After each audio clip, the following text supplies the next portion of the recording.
Hello and a very warm welcome to the Centrum Guardian project.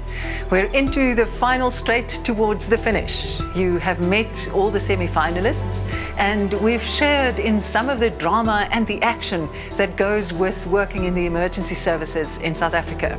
This week we bring you highlights of the last 8 stories to refresh your memories and help you decide who should go through to next week's final round. Make a difference by voting for them. Kijk, ek het net 'n slag gehoor. En 'n groot vlam, 'n groot bol vlam. Our first semi-finalist is a firefighter from Vereniging. He and his team were called out to what should have been a simple grass fire, but it wasn't. A scrapyard surrounded by pine trees was ablaze. Senior firefighter Kaiser Mahanya called for backup and assessed the scene. I've seen the big diesel tanker, tractors, vehicles, slabs, everything. Met al die scrap en trailers en alles wat hulle, ou weet nie wat is daar versteek wat jy nie kan sien nie. A cylinder, unseen and potentially deadly, was passed over as they fought the rising flames. Heat, it was unbearable, I must tell you. Kaiser and the team battled on through the heat, watched closely by pump operator Benny van der Walt. It seemed they were winning.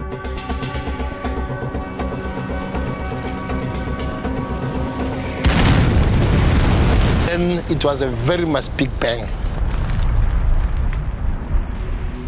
I just went blackout until I reached the ground. Jy sien ek net Kaiser val. Kaiser was motionless. Ek gedink ek het my kollegas verloor daar met daai slag. Benny van der Walt ran into the blaze for Kaiser. Ek sê net te vra kom, kan jy opstaan, kan jy my help dat ek uitkry? Kaiser told him he couldn't move. Jy dink nie daaraan, ek weet jy moet hom uitkry. Jy moet jou kollega uitkry, want die grond brand hom. Ja, hy is besig om te brand. And when he came to me, he wanted to hold me nice. I said, no, just by the neck, move. Ja, en toe kom ons sy arms gegryp en ek het hom uitgesleep. If Benny didn't come for me, I don't think he would have survived. Maar gewoonlik, jy gaan in. Dis jy werk wat jy moet doen. Om mense se lewens te red en alles. If Benny inspires you to live life at 100%, vote for him. SMS Instinct to the number on your screen. The 4 teams or individuals with the most votes will go through to the finals. And remember, proceeds from SMS votes go to the base station of the Guardian you voted for. Guys, can you ask? My first thought was, please let them be alive when I get there. They say, if you don't know, don't go. In our next story, a paramedic in Richards Bay had no choice. Searching for stowaways on international cargo ships is a specialized game. It was just another day, just another wood chip ship. Michael Perks manages a stowaway search crew. I was actually working on the port side of the vessel along with 2 other guys, and then I just heard them screaming, and then I ran across to see what was happening. And then I just saw 2 guys in the bottom of the hold, at the bottom of the ladder. The men were part of Mike's team. The ship was carrying wood chips, seemingly innocuous but potentially deadly. Wood chips in a confined space give off lethal gases. Paramedic Richard Scarton responded to the call. So my first thought was, please let them be alive when I get there. I immediately knew it was going to be technical, and I immediately knew I was going to have to stretch myself. The oxygen tank on board had just 8 minutes of air remaining. I knew what I was getting into, and in a way it was that moment of, okay, there's somebody down there that needs me. With no backup and a single rescue line, Richard climbed towards the unconscious men. I heard grunting sounds from underneath where the victim was fighting for breath, and almost, like I don't know, being separated from anything alive. He knew he was running out of time and quickly transferred his rope to the first man. Crew on deck hauled the first man to safety. Now on his own with no safety line, Richard turned to the second victim. The man had no pulse. When I looked down, I realized that he's a friend of mine. I kind of looked at him and I thought, it can't be. After that moment of initial kind of, I can't believe this, just put myself back into that position of I've got a job to do and I've got to do it now. Up on deck, backup had arrived and was stabilizing the first victim. Meanwhile, the ship's crew hauled the second victim out of the shaft. Richard followed, relying on his own strength to get him out.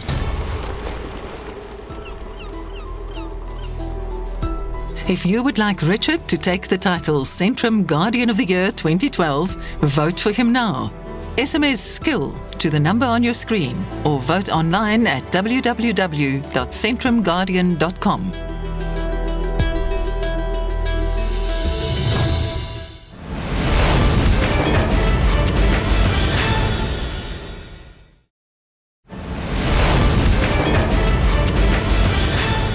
We're looking for the Centrum Guardian of the Year 2012, and we're asking you to vote for the team or individual who inspires you to live life at 100%. And so make sure that they go through to next week's final round. Our next contender had to face a firefighter's nightmare. When you receive a call like that, you know like you got a heavy task ahead of you. A shack fire.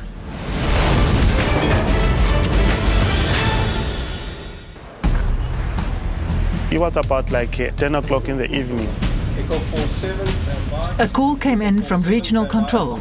A shack fire in Kailicha, D section.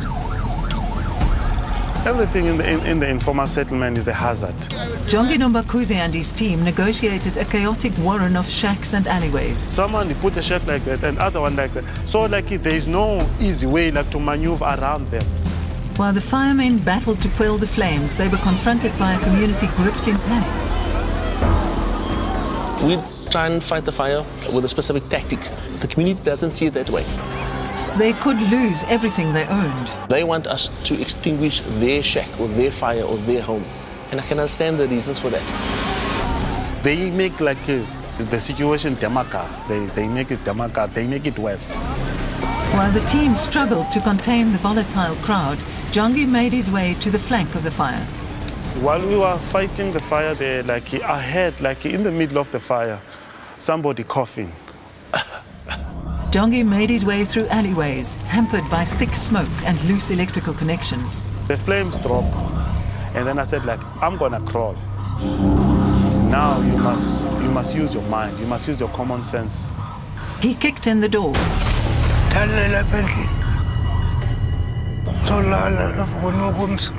And then like I just dragged him, like, but I was in front, he was behind me. I dragged him. He can see he's dead.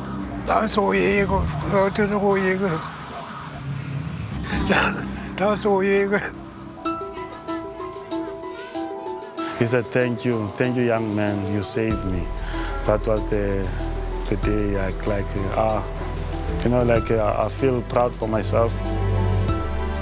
If you think Jongi deserves the title Centrum Guardian of the Year, vote now. SMS alert to 33123. You can also vote online at www.centrumguardian.com. Vote now. Make a difference. Each one of these semi-finalists showed courage, determination and passion and gave 100% of themselves to save lives. Summer on the Vaal River, the rainy season, when the dam quickly fills to capacity. January 2011 was one of the worst floods we ever had here. Isle Egbury and his colleague Monet Kruger were on standby through that January weekend. We did the standby the whole weekend, and on the Monday morning we had a call from the SAP that there was somebody stuck in the river.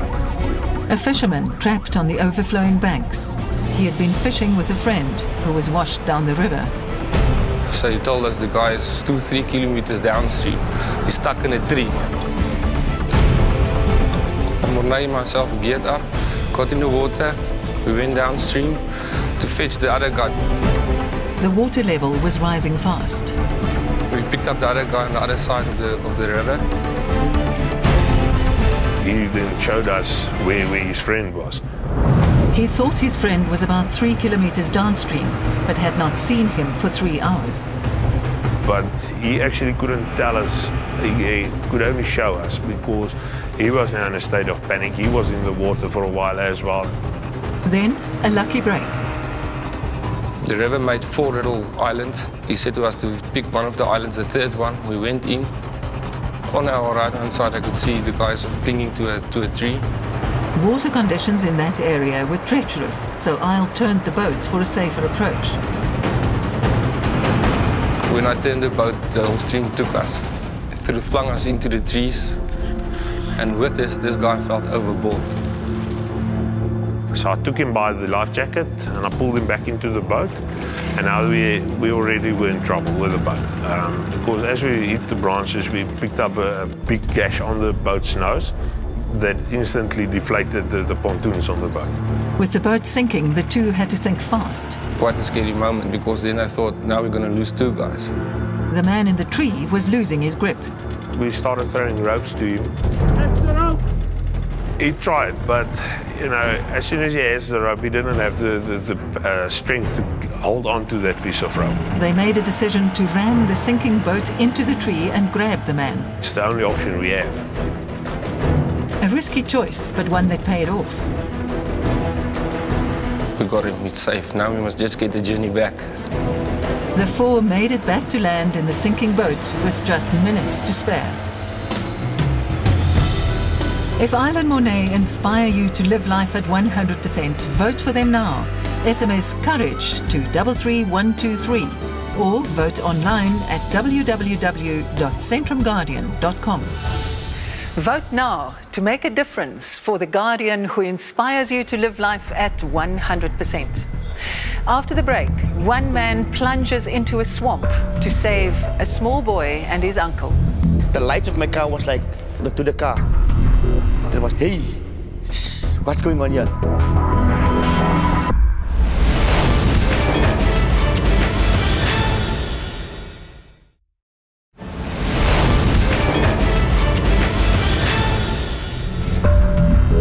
Firefighter Abbott Claassen was on his way home after a long shift. The roads were wet and treacherous. His attention was suddenly drawn. Something is not right here. He turned his car and went in for a closer look. A car was upended in a swampy field. The water was black, quite black, because of the mud and stuff like that. Abbott went into the mud. For me, the swamp, the water was like this high, of the mud and stuff like that. I was like crawl to get there. It rains so much, you're pumping, you just want to get there, you just want to do this thing. Abbott reached the car and found the driver unconscious. It seemed he had no pulse. As he tried to free the man, he noticed a small body immersed in the swamp. The child was lying like this, half of his face was out of the water. He fought through the mud to reach the child. I was only holding with the one hand because with the other hand I have to pull myself because it was no mud. As you must walking, you must pull yourself. The young boy was limp and lifeless. And my heart was pounding because it's a child, and I mean, I need to get him alive. This guy child need to be alive. Abbott immediately started CPR. And when I got there in the grass, he was gasping for air, and I said, okay, no, he's fine. You understand? Then I picked up my phone, I phoned our fire station. Alone in the swamp, he waited with the child for backup to arrive. There was no one. Normally, we are 4 or 5 guys that go and save people's life. We can communicate, we can talk, you understand? And there I didn't have anything. A crew from Nelson Mandela Metro were soon on the scene. And I immediately went up to Abbott because I saw him and I asked him, listen, what is the situation here? The child was stabilized and put on oxygen while the crew went in for the man. You had to walk into it, you know, and pull your foot out because it's the mud sucked your boot in. It was clear the man had not survived. The young boy was taken to hospital and recovered fully. I really think that if I wasn't there, I think that child would have died. If you would like to see Abbott take the title Centrum Guardian of the Year, vote for him. SMS tenacity to 33123 or vote online at www.centrumguardian.com.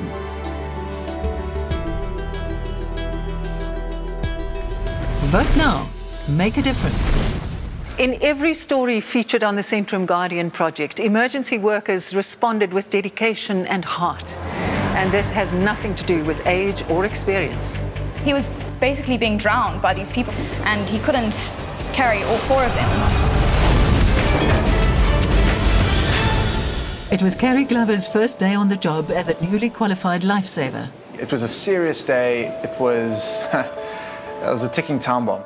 It was the height of the festive season. The beach was packed with holidaymakers. Yeah, I was quite nervous because he was giving me like a little crash course on what I was like meant to expect on this kind of day, because obviously it was my first proper duty day. As they watched the crowd from the tower, they noticed a group of swimmers very close to a rip. They got caught in the wash, washing them to the side, and then out into a rip current. And I ran in. I grabbed the torpedo buoy. So I swam up and arrived at the two victims that I thought looked most in distress. The panicked victims grabbed at Duncan. He was basically being drowned by these people because he only had one or two torpedo buoys, and he couldn't carry all four of them. So they were drowning him as he was trying to save them. In that moment, Carrie had to make a critical decision. Should she go in or should she call for help? So she made that critical decision and came in. Carrie approached the desperate group and persuaded an overwrought woman to let go of her colleague. I had a torpedo buoy and I let her hold onto my torpedo buoy, and then I basically swam her in. She knew what to do. She signaled. It's one hand waving above your arm. She signaled assistance required, blew her whistle until the guys training eventually saw this. The team quickly swam out and helped Duncan bring the group in safely. The initiative that she showed, it's not common in 15-year-olds. She most certainly saved more than one life that day, and mine could have definitely been one of those. If you've saved a person's life, it's so nice to know that you've actually helped. Yeah, I do feel very cool to have done it. If Carrie inspires you to live life at 100%, vote for her now. SMS the word initiative to 33123 or vote online at www.centrumguardian.com. Next, a man is caught up in the steel blades of a giant mixer. It is not something the team has ever been faced with before. Charles Sitole works at a packaging plant in Johannesburg.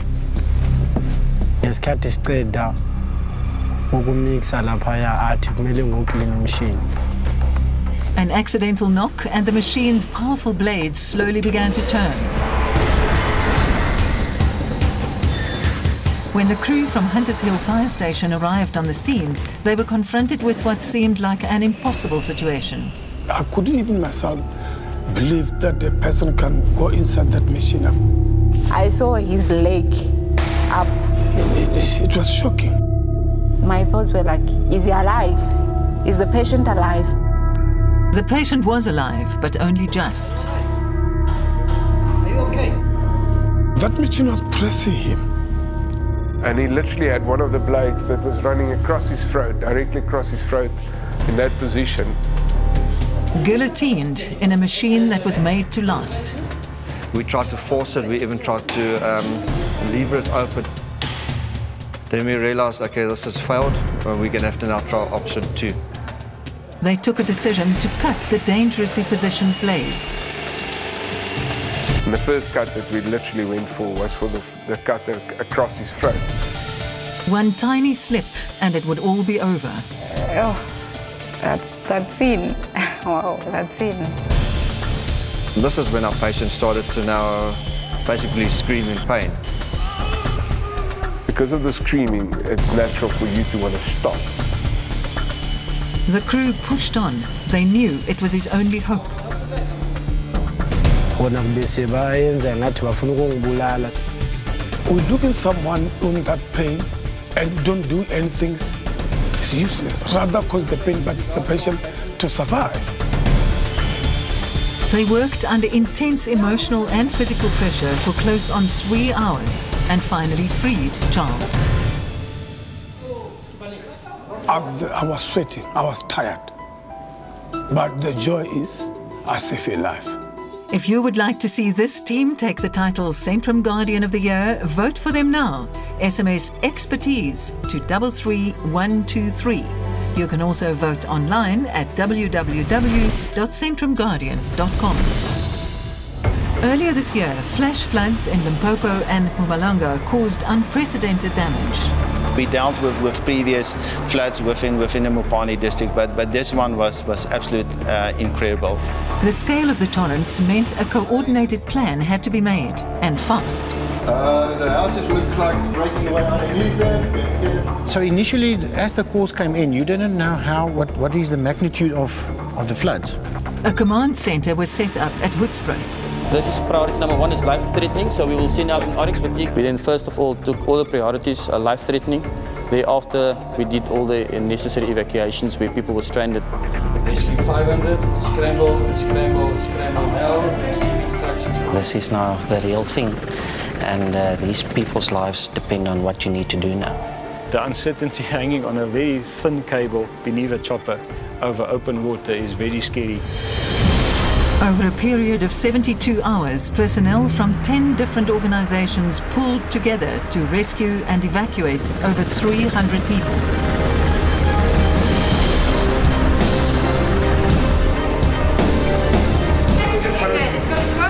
It gives me goosebumps when I speak about my people of Air Force Base Hoedspruit and the type of support that they've rendered.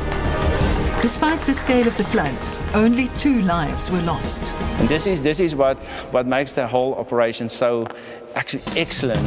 Like a well-oiled machine, running smoothly, and there were no hiccups. If you think this team deserves the title Centrum Guardian of the Year, vote for them now. SMS teamwork to the number on screen or vote online at www.centrumguardian.com. That's it for this week.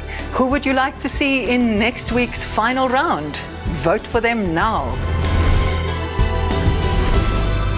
Whatever you do, do not miss next week's announcement of the 4 finalists. See you then.